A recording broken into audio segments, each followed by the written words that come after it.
Bonjour, aujourd'hui mon histoire s'intitule « Dieu est fidèle ».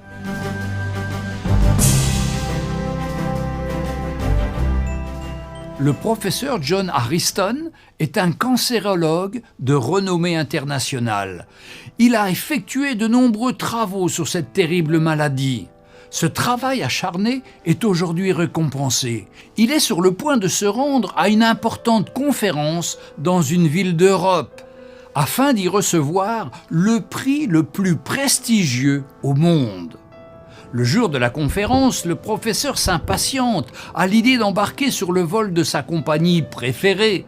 L'avion décolle. Cependant, une suite d'événements va renverser ses plans.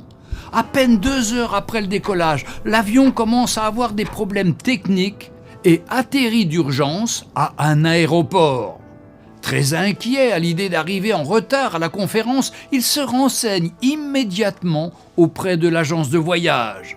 Qu'apprend-il ?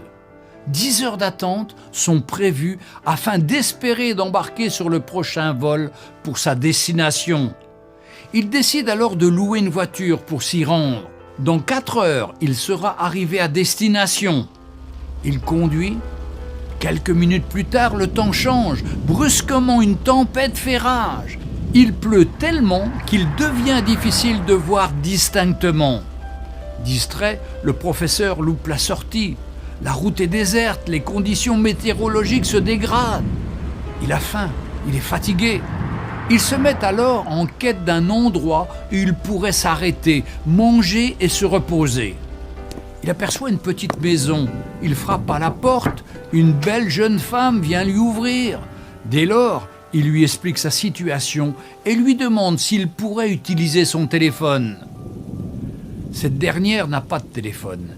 Elle lui propose d'entrer et d'attendre que la météo s'améliore avant de reprendre la route. À bout de fatigue, l'homme accepte immédiatement.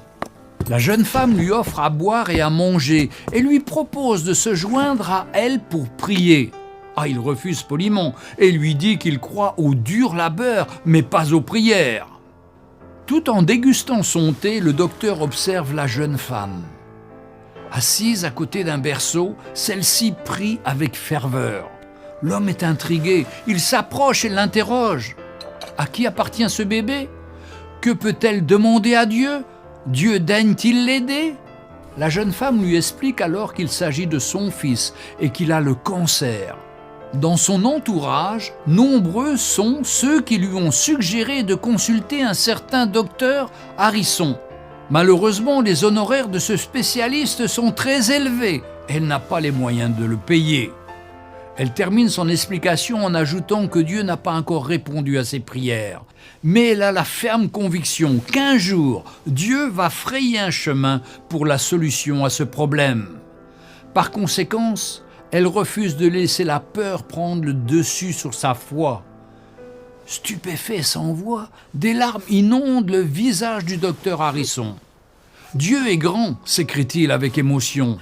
Il entame alors le récit détaillé des événements qui l'ont conduit jusqu'à elle. Toutes ces choses sont arrivées pour que Dieu réponde à la prière de l'un de ses enfants. Dieu voulait donner à l'éminent professeur, dont la carrière était devenue sa seule raison de vivre, l'opportunité de sortir de sa route, au sens propre et au sens figuré, pour pouvoir donner de son temps à son prochain et secourir ainsi des personnes en difficulté comme cette jeune femme. Quel Dieu admirable nous servons! Ses voies sont insondables. Notre cerveau est trop petit pour comprendre quel chemin il prendra pour répondre à nos prières. Je suis sûr que cette jeune femme n'a pas imaginé un seul instant que le docteur Ariston se trouverait un jour chez elle pour manger et se reposer. Cette histoire me rappelle beaucoup celle d'Élie et de la veuve dans la Bible. Dieu ne répond peut-être pas à nos prières selon nos voies, mais il a ses voies à lui et il répond. Si nous comparons nos vies à un théâtre, nous pourrions voir combien derrière le décor, tel un metteur en scène, Dieu notre Créateur fait bouger les choses, les êtres humains, le temps, les circonstances, et ce afin que toute chose concourt pour notre bien. Je veux conclure en rappelant quelle a été l'attitude de la jeune femme dans sa situation. Elle a dit au docteur Harrison que Dieu n'avait pas encore répondu à ses prières, mais qu'elle avait la ferme conviction qu'il allait trouver un chemin pour lui répondre et qu'elle ne laisserait jamais la peur prendre le dessus sur sa foi. Quelle belle attitude lorsqu'on est dans l'attente de Dieu. Son budget était restreint, mais elle n'a pas hésité à donner à manger et à boire à cet homme. À la fin, Dieu a orchestré une connexion divine. Il a été fait à cette femme selon sa foi. Puisse Dieu nous aide à développer une telle attitude en toutes circonstances. Ne nous arrêtons jamais de faire confiance à Dieu. Ne nous arrêtons jamais de croire au-delà de toute espérance, même quand tout autour de nous nous pousse à abandonner. Gardons la foi. Tout est une question de foi dans le Seigneur Jésus. Lui, il nous entend et il répond à notre prière.